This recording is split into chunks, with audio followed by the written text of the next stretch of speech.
Contrarian strategies to win best ball contests in 2023. That's what we're going to talk about on today's show, looking specifically at the FFPC and the Superflex tournament in the never too early best ball format over there. Shawn, I'm looking forward to jumping in. I know we're going to be looking today at an article that Blair Andrews has up on rotoviz.com detailing the opening rounds of a draft that you and him are both doing over at the FFPC.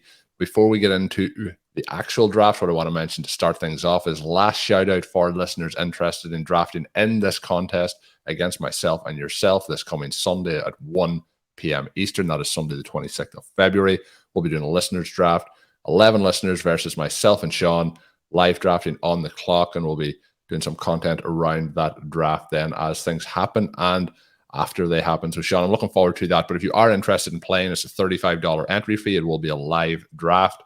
It is at 1 p.m. Eastern on the 26th, which is this coming Sunday. Send me an email at overtimeireland@gmail.com or drop me a DM on Twitter at overtimeireland. Shawn, you've got to dip your toes in before I've got to dip my toes in here officially, and we'll be looking through it today to try and see some of the strategies we might entail, and listeners will know from the Superflex tournaments that we drafted in last year. We like to, and everyone knows Shawn. Shawn's Twitter handle has the word contrarian in it. Shawn doesn't use his Twitter account, but the previous handle is FF_contrarian. We're always going to talk contrarian strategies here, and we like to implement them specifically, more so than anywhere else. Shawn, I think we've did a lot of different strategies in the Superflex format, so looking forward. How are you feeling looking at the ADP, how the draft boards have shooken out over those opening weeks here for the best ball season, which gets earlier and earlier every year? I think we'll be, by the time the 2025 season starts, we'll be already drafting for the 2026 season at that point. I think it'll have advanced to that point. Which will be perfect. I can't wait for that to be the case. That should be what we're doing. Devy basketball, that's where we're going, Shawn. Heavy basketball leagues. Exactly. So that part of it is absolutely awesome. We have a fantastic contest here from the FFPC. Colm, you and I have been lucky, and I say lucky because you have to be very fortunate to finish at the top of these contests. We're going to do a draft or look at a draft here with Blair. This will give us a little strategy session going into the big fun Lister League draft this weekend, and also it gives us a little bit of insight from Blair. And as many of the listeners will know, that you and he and I finished second a couple years ago to Connor O'Driscoll, the incomparable Connor O'Driscoll. So we felt good to finish second behind him. And then you and I drafted a team in this specific tournament last season, not the never too early version, but the first of the Superflex tournaments. And Colm, yeah, we were lucky. We finished 16th. In the final weekend, there were 33 teams. We finished in the dead middle, despite not scoring a point from our pick from round 1, from round 2, from round 3, from round 4, and round 5. So I guess mostly what I'm saying here is these first 4 rounds that we're going to kind of do a deep dive into today, they're completely irrelevant, right? I mean, you got to hit on everybody else. That's obviously not completely the case. We had maybe the fact is that we need to pay more attention to these opening 4 rounds this year. But for the listeners who maybe in the finals from our first 5 picks, for people who may be wondering, that was Jalen Hurts, Justin Jefferson, a number of players in there who didn't put up points in that week. Rather than those selections were very bad. Let's just say that they were good selections, Shawn. Yeah, they work nicely, but sometimes the players don't play all the way through the season. Breece Hall didn't. That was a big dagger for so many of my teams.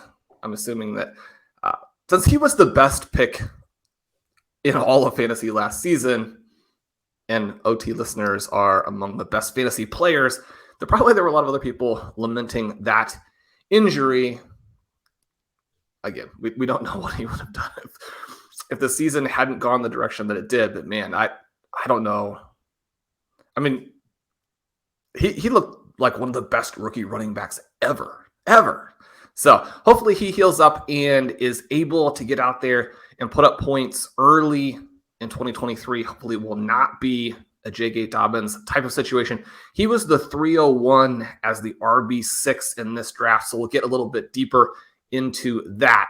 But Colm, you mentioned it. Our first round pick in this last season was Jalen Hurts. Having that foundation quarterback is a huge advantage. And then we ended up with 4 quarterbacks. We took 3 late quarterbacks.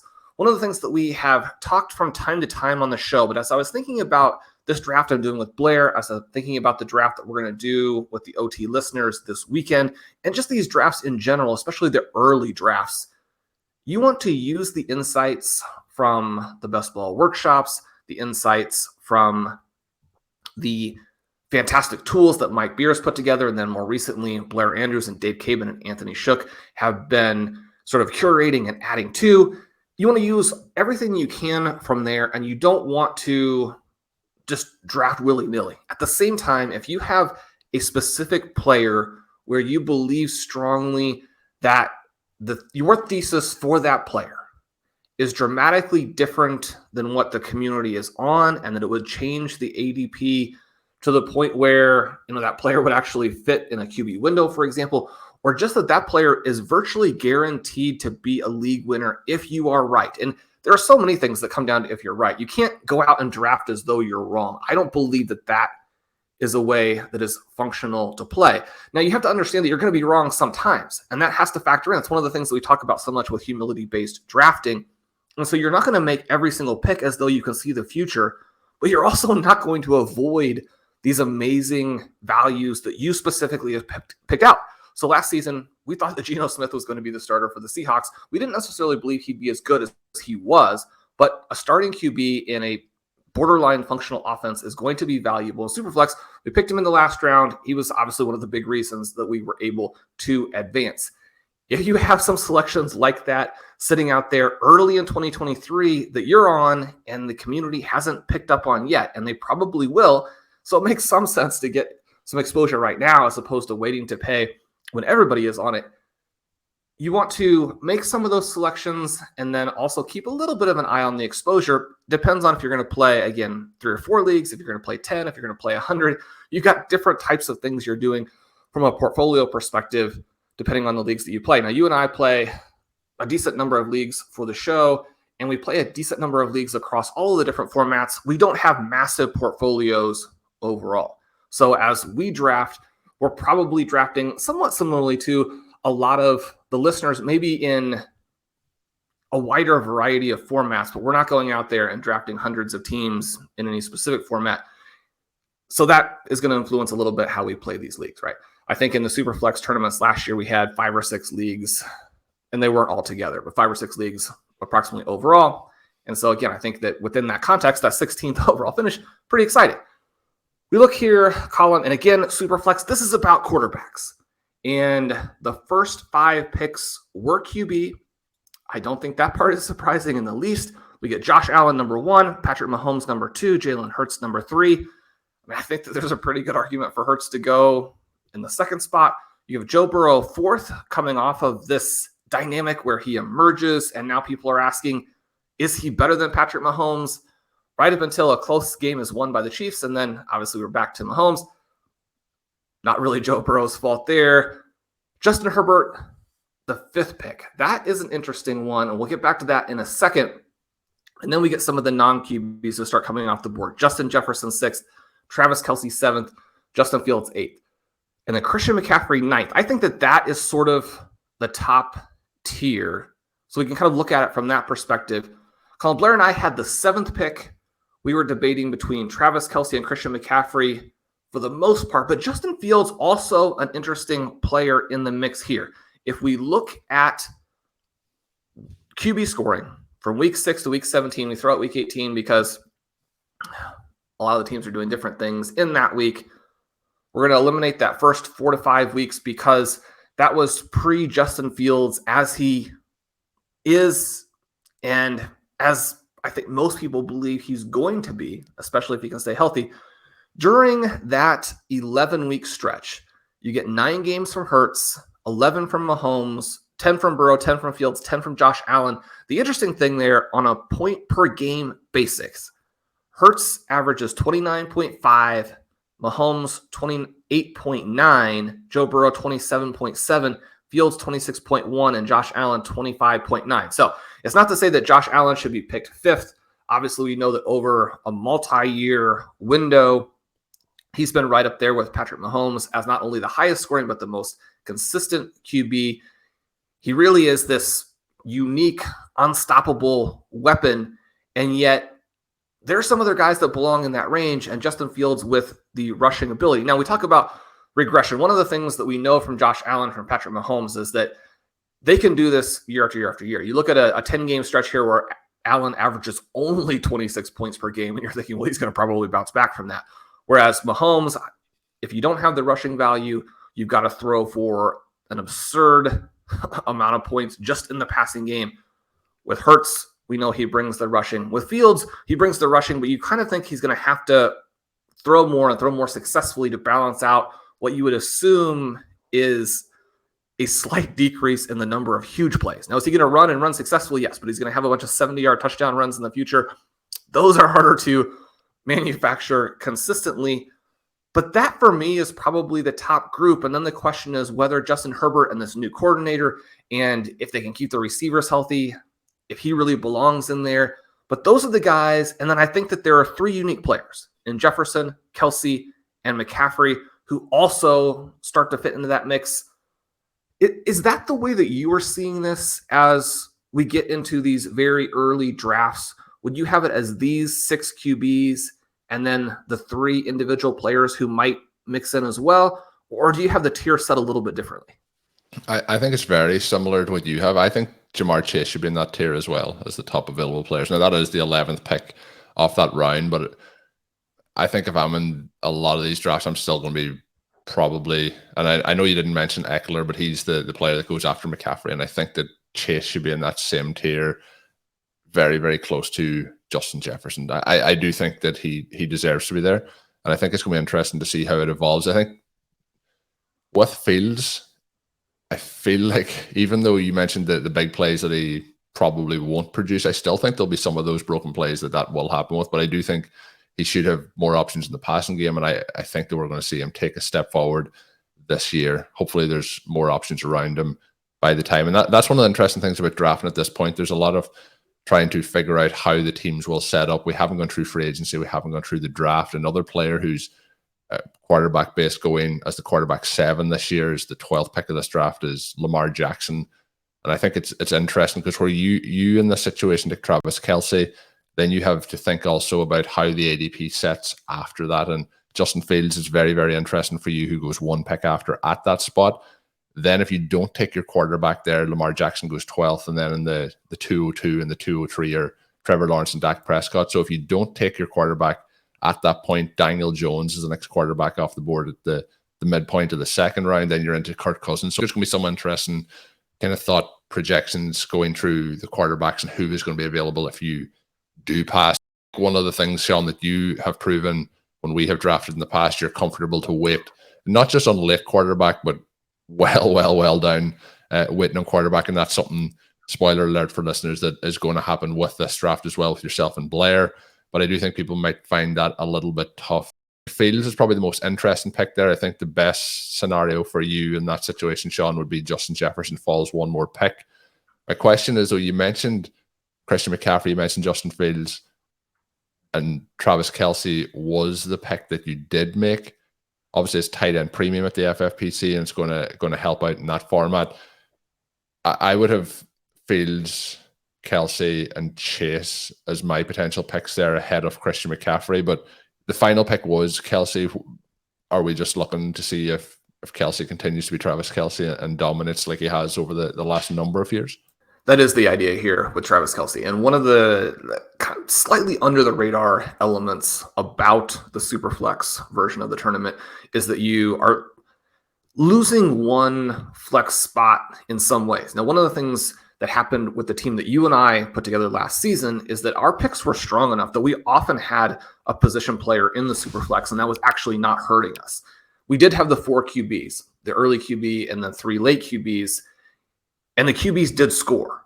They weren't necessarily hurt and out most of the time, but at times here, you still get enough points. The QB scoring is also minimized slightly, which is something that's good to keep in mind, that it's not always going to be the QB2 who's in the super flex spot. If you draft a strong enough team at the other positions, it could be a tight end, a running back, wide receiver, one of these guys. So that part comes into play, but also because you're losing one of the flexes that's definitely going to be a receiver, running back, possibly a tight end. the tight end becomes a larger percentage of the starters from a running back, wide receiver, tight end perspective. So that part of it bumps up tight end even a little bit more beyond where it already is in tight end premium, where these guys can just score so many points. The other thing then with Travis Kelce is that he continues to separate the situation last year, as opposed to the advancing age and the lack of other targets to draw defensive attention, knocking him slightly. He takes another step. And the gap that he has right now, you look at expected points, 3-point gap over everyone, and then adding a significant number of points over expectation onto that, and then that's enhanced further in tight end premium. He's not necessarily going to score touchdowns at the same level he did this last season. We could start to see a decline that's age-related, but Travis Kelce has been healthy. That's one of the things that occurred in 2022 over 2021. One of the caveats that people would often attach to his 2021 season, when you look at a little bit of the decline that happened there, is that perhaps it was related to some injuries that he played through. That looks very much like it was the case when you come out then and look at his 2022 season. If you have a guy playing at this level and is healthy, yeah, the problem that you run into is that once these older players do start to decline, it can happen very quickly. When they have injuries, it's harder to come back from them. Their teams, when they're looking at the equation of age and contract and then coming back from injuries, all of those types of things create this cliff. But at the same time, when you're getting this type of production from a player, especially in something that is not dynasty, and we've done a lot of shows talking about just how different that is in terms of how you want to think about trade value, player value. When you're looking at it from a one-year perspective, I mean, Travis Kelce just went out and proved again that he should perhaps be considered, I think, at the 104. I mean, really, Josh Allen, Patrick Mahomes, Jalen Hurts, the only guys who should definitively go ahead of him in this format. So to get him at the 107, in some ways, you feel like you're getting a gift. Let me throw it back to you then. When we're looking at our draft, we're going to give away just plenty of tips, hints, spoilers. For those 11 players who are going to be drafting with us this weekend, we're going to give away our strategy, especially for the early going column. What pick do you want us to have, and who, if we get that pick, do you want us to take? I like the option, obviously, and this is going to be sound.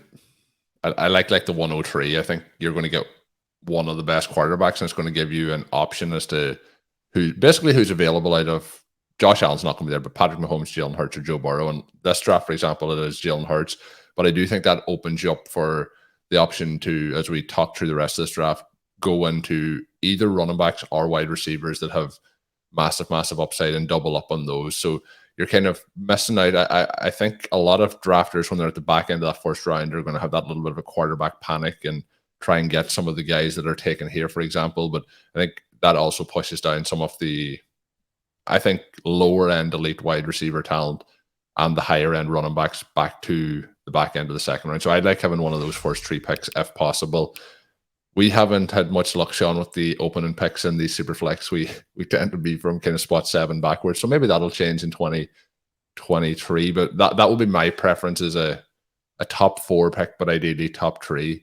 Would you like to be in the mid-range where you are here, or earlier or later? And obviously it's going to vary from draft to draft, but I think that 3rd or 4th spot. And that was my favorite spot last year, again, because you could double up on those wide receivers at the back end of the 2nd, early 3rd. I like having that pick in the back portion, but partly what I like for 2023 is that you can build some different types of teams based on where you are. I'd like to build some Fields teams, some McCaffrey teams. If you have one of the early picks, you have the QB team, and then you can select some interesting guys when you come back around, like a Jalen Waddle, like a Breece Hall, like a CeeDee Lamb. In this particular draft, the manager out of the 3 slot starts Jalen Hurts, Stephon Diggs, CeeDee Lamb, Davante Smith. That is a very exciting pick. And I won't give the spoilers away. Blair's going to have part 2 in this series coming out soon.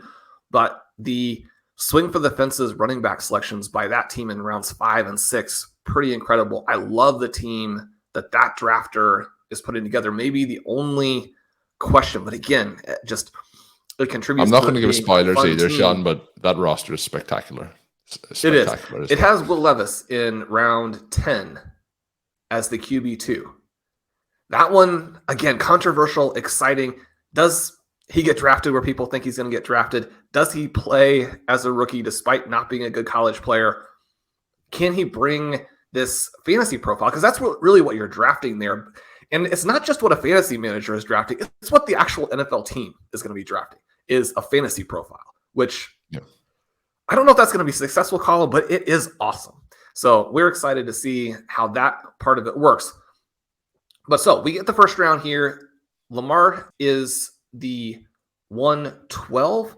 We get a little bit of a feel for the concerns that managers have. Number one, with the fact that he hasn't been healthy for a couple of years now and hasn't looked like someone who really cares about playing injured, which that's probably completely and totally unfair. Between the two things, you either have to be healthy or you have to play with some of these nicks.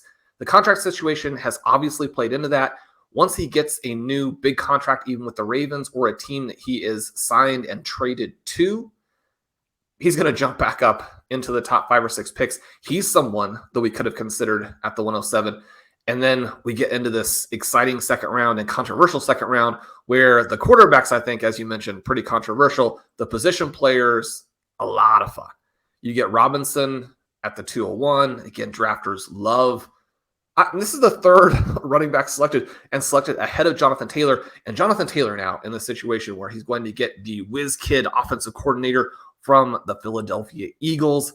That, I think, you have to really pump him back up. Jonathan Taylor is going to end up having multiple more seasons above 20 fantasy points per game. And I'm just going to go ahead and throw in a bold prediction. Every once in a while, you just can't stop yourself. And so Jonathan Taylor, he's going to have a 25-point per game season sometime in the next 3 years. You're probably thinking that in the first year of this new regime with Indianapolis, maybe it's not going to be this. Maybe you're looking at 2024 as that 25-point per game season. But Jonathan Taylor is going to have a year in the next 3 where he breaks off 5 50-plus touchdown runs. Those are worth a lot of fantasy points. So no huge surprise that that's the player that Blair and I were actually hoping would make it to our pick at the 206. He goes to the 205. So we have Robinson, Trevor Lawrence. I love Trevor Lawrence at the 202 in Superflex. That's a great pick. Dak Prescott, the 203. You consider the quarterback change there and how up and down he is.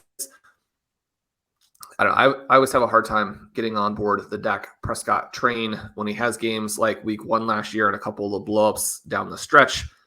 You feel like you're right. When he's injured, you feel like you're right. When he goes along and has what was most of his season last year, then obviously this would be a perfect pick at the 203. Lots of fantasy points from Dak Prescott.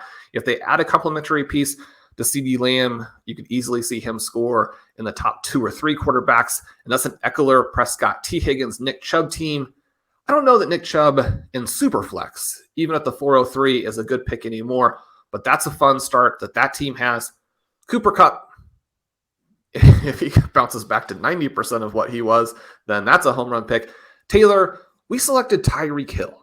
And Tyreek Hill, Tyreek Hill has always got a foot problem or a mild ankle problem or a hamstring pull, and he leaves the game, comes back a quarter later and scores another 15 fantasy points, 100 yards receiving, 7 more catches, 2 more touchdowns. Obviously, that's more than 15 points.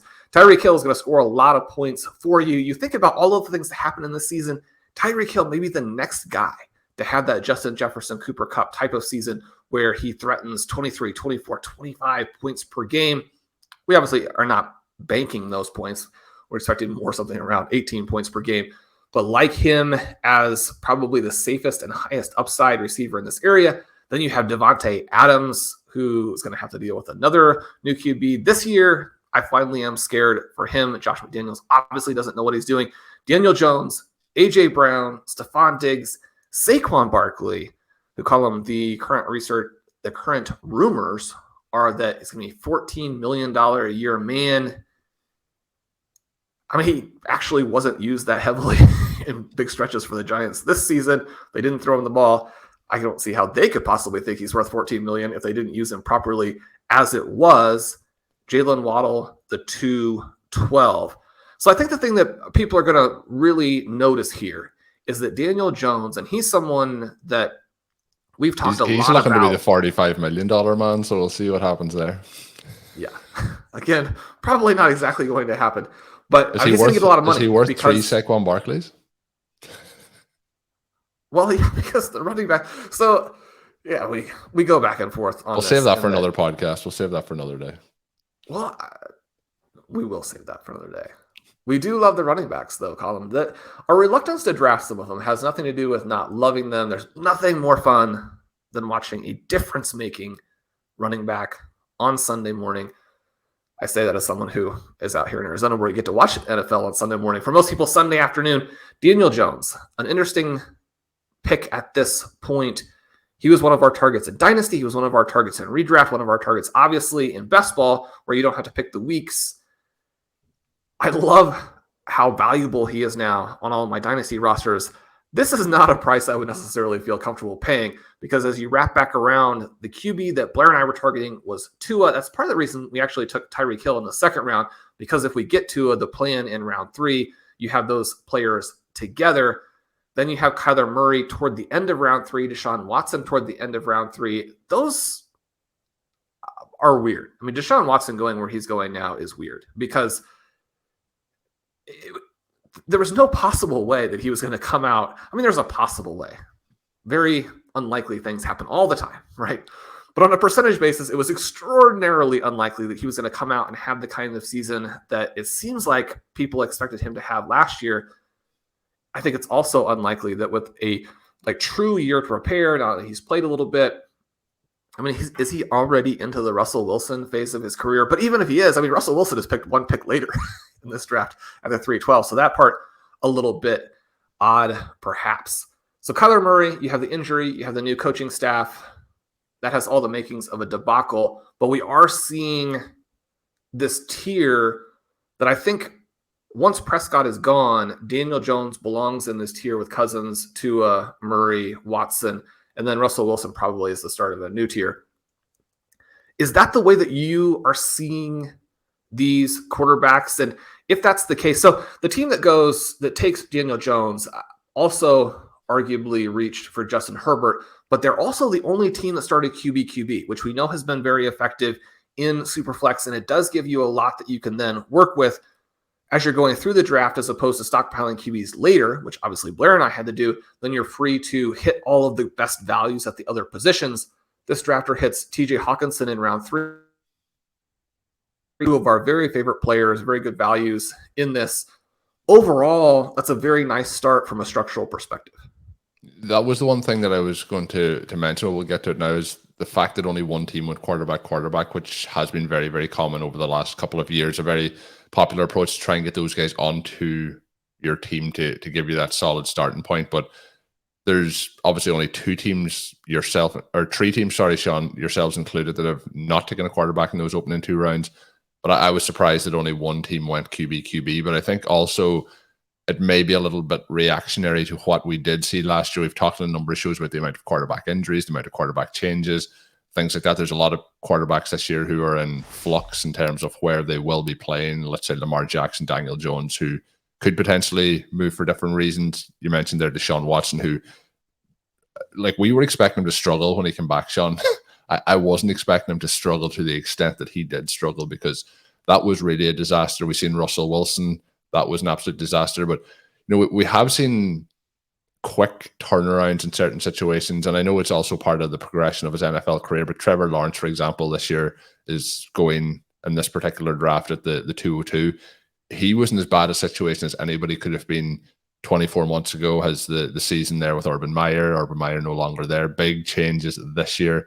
And obviously that could just be that his career developed as a NFL player, but I think it's also to do with the situation he was in and the coaching that was around him. We may see something similar from Russell Wilson, maybe not to the same extent, but I think at the last pick of the 3rd round, he could be potentially interesting. Deshaun Watson, Kyler Murray in a similar boat. Obviously we have Tua and his concussions, but I think there's quite a bit of a reaction to how the season finished. And even if you see the quarterbacks that are going in this outside of Justin Fields, and I know Lamar Jackson didn't actually play in the playoffs, but we're kind of looking at quarterbacks who were in the playoff hunt or made the playoffs being those quarterbacks that are going in the opening 2 rounds. And I think that makes it a little bit where the approach that you have taken and that some of the other teams have taken and waiting on quarterback, I think could be the early play in these opening drafts, because I think there may be some quick reactionary, I think, drafting being done. Do you think that is off the mark completely, or do you think that we may be seeing people reacting very quickly to how last season finished and how certain players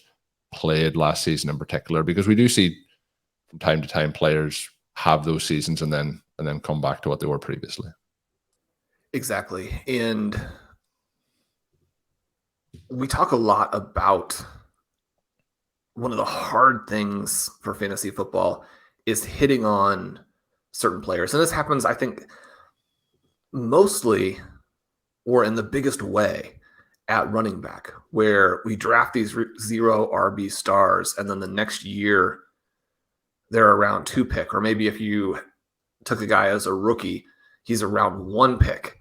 Even players who move up into round 3, round 4, if you're not projecting them to be the 101 next season, then you have to be off of them, right? So you look at Breece Hall, and he's someone, the injury is a complicating factor, but you might still be on him because in non-Superflex, his chance to be the 101 in 2024 is extremely high. I mean, you're probably looking at McCaffrey and Taylor and Robinson and Hall as the 4 guys. And I mean, I would give the edge to the young players.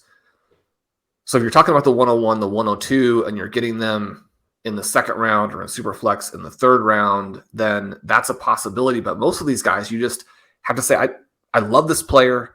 I drafted him and I won. And now I have to be on the next player. I can't chase the points up. You have a little bit of that at QB.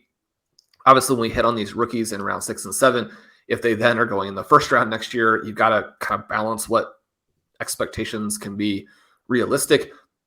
We do continue to like to go after that 2nd year secondary leap because it's just so difficult. When a player plays as well as some of these guys play in years 1 and year 2, then it's hard not to view them just as if they were a veteran and forget about the secondary leap that especially happens between year 1 and year 2. So you are going to continue to chase some of those guys.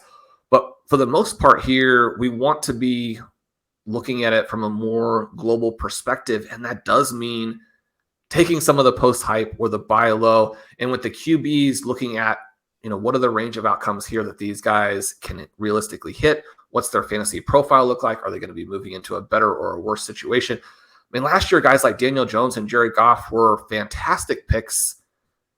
I think they're merely solid or maybe even a little bit risky at their new prices. You have to be willing to find. I think Daniel Jones in the mid-second is a very risky pick. As much as you like him and as much as I like him, for him to return on that selection is very tricky. When you look at somebody potentially like a Jared Goff in the 4th round versus Daniel Jones in the 2nd, I don't think there's a huge amount of difference. Obviously, Jones has the rushing ability, but in terms of the overall production at the end of the season, I don't think we'll see a huge difference.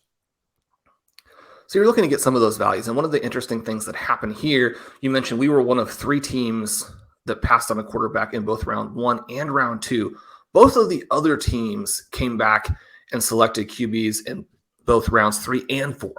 And so they end up getting to QBs at as fast as almost any other drafter, in many cases faster. And I like what they did, right? You have the team as Justin Jefferson, Davante Adams, and then Tua does go 1 pick ahead of where we would have selected him. So we weren't able to make that selection. And the team who does that also picks Derek Carr coming back around. You look at the teams that are going after Carr, there are some landmines. There are also some situations where he could end up with very good weapons, in which case Derek Carr in round 4, again, it's a little bit more of a floor pick, but it's a pick that we like. We've been on Derek Carr. He had a solid season last year and gets benched and cut, and yet he's going to land very much on his feet this year. You would prefer to get a better price than this. And I think that once we have a little bit of a sense of some of these other guys, once we have a little better sense of whether Trey Lance or Brock Purdy is really in the driver's seat, you'll get better prices.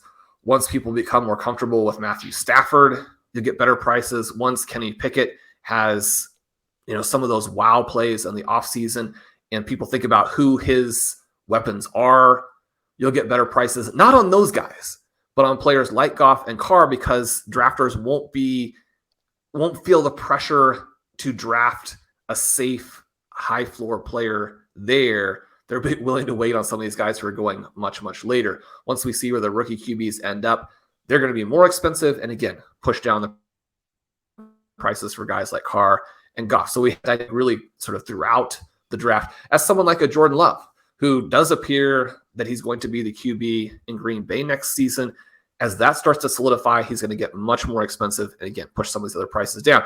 So we have these drafters who went Justin Jefferson, Davante Adams, 2 QBs. The other drafter is Christian McCaffrey, Cooper Kupp. I mean, it's impossible to really imagine a better start than McCaffrey Kupp to your draft. That drafter gets Kyler Murray, Jared Goff. So if Murray actually goes out there and is able to play without missing too much of the season, that roster, at least through 4 rounds, there are some auto selections as we go along. It's not 100% clear if those auto selections are on purpose, where, the pre-drafts have been put in or if they timed out. But I mean, that team looks absolutely fantastic. You like the drafters who are taking a little bit of risk on these QBs, because if Kyler Murray plays most of the season and your team does make it into the mix, you're talking about Kyler Murray having more or less the same profile as, maybe not a Jalen Hurts, but if Kyler Murray is healthy, he slots in as the 104. Not far off. You're getting him at the end of the 3rd round. This is a beautiful construction at this point in the offseason. And for $35, if you blow this team, if he misses most of the year, I think that you're okay with that risk-reward profile. Yeah, and I was going to say my favorite pick through those opening 3 rounds is Kyler Murray, who I think at quarterback 13 feels like a steal. There's a lot of risk baked into that, but if he's there for the majority of the season, I think he will outperform that quite easily. So we'll see what happens. But lots of question marks around different parts of the NFL, obviously, at the moment, which makes it a little bit interesting for the fantasy landscape. And obviously, if you're getting in here and getting into these drafts, it's never too early. That's why it's called the Never Too Early Tournament, to get involved. But if you are interested, Shawn did mention something that I meant to mention at the start. This is a slow draft that Blair and Shawn are taking part in. I know we play over at Underdog, and we play at the FFPC, and the draft we're doing this weekend with the listeners is going to be a on-the-clock fast draft, but there is also slow drafts available where you can draft as time moves by. Sometimes news comes out that can help you with your selections, but it is a lot of fun to do those slow drafts as well. So check those out over at the FFPC. We did go through the opening 2 rounds, Shawn. I'm going to go pretty rapid fire here. We named some of these players. We'll go through round 3 and 4 just to give the listeners an idea who's going in those ranges. It is Breece Hall, Derrick Henry, CeeDee Lamb, Kirk Cousins, TJ Hawkinson, Tua. Then we get Mark Andrews, Amon-Ra St. Brown, Murray, who we just talked about, T. Higgins, Deshaun Watson, Russell Wilson, Josh Jacobs, Kenneth Walker. Then we get Nick Chubb, Jared Goff, Aaron Rodgers, Garrett Wilson, Derek Carr, Travis Etienne, Najee Harris, Devontae Smith, Deebo Samuel, Trey Lance. So that is the 4 rounds, is how the players all run through. Shawn and Blair at this point have Travis Kelce, Tyreek Hill, Mark Andrews, and Garrett Wilson. And we know how much we love Garrett Wilson around these parts. But the article that Blair did covering the picks they thought about taking, Shawn has mentioned some of them on today's show, who maybe the best pick in that round was, and some of his other thoughts are available on rotoviz.com. The link to that article will be in today's show notes. If you are interested in signing up for a RotoViz NFL Pass, you can do so with the promo code RVRadio2023 at checkout. That will save you 10% off a 1-year subscription to get you access to all of the content and tools up on rotoviz.com. As Shawn, as I mentioned there, we are drafting this Sunday, and I don't know if the listeners can hear it in my voice, but I have a level of excitement ahead of this draft to dive in, to get involved, and to see where we land, see what draft slot we get, see what picks we can make, and talk through it all after. So there will be some shows coming out over the next week or so as we document the draft and then document our thoughts on how the draft went, what we would change, what we would do differently.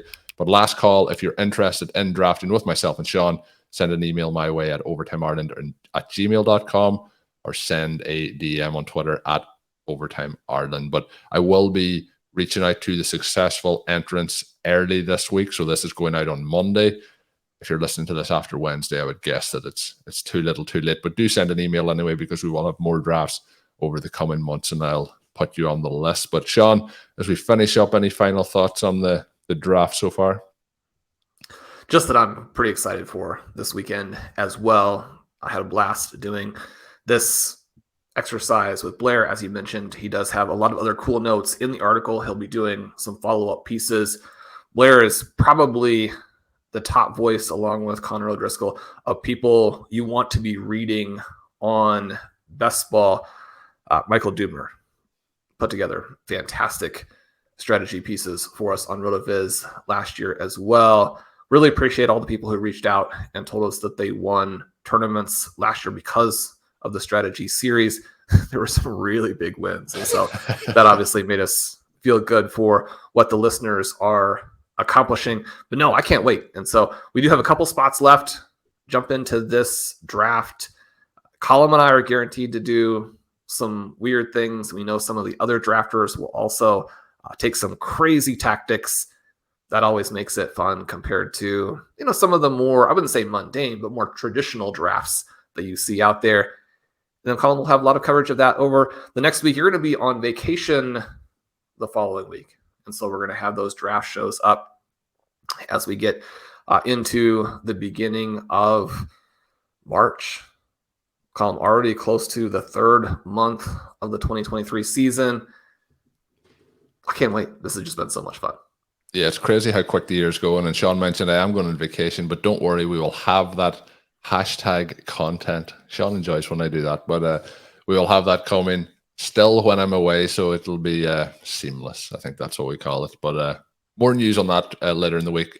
Send me, tweet me, where do you think I'm going on holidays for the giggles. But we will be back later in the week with our two shows, our Tuesday show, our Thursday show. So make sure you are subscribed to the RotoViz Overtime podcast feed to get those once they are available. But until we are back, my name is Colm Kelly. You can follow me on Twitter at Overtime Ireland, and you can check out all of Shawn's work up on rotoviz.com. Until then, have a good one.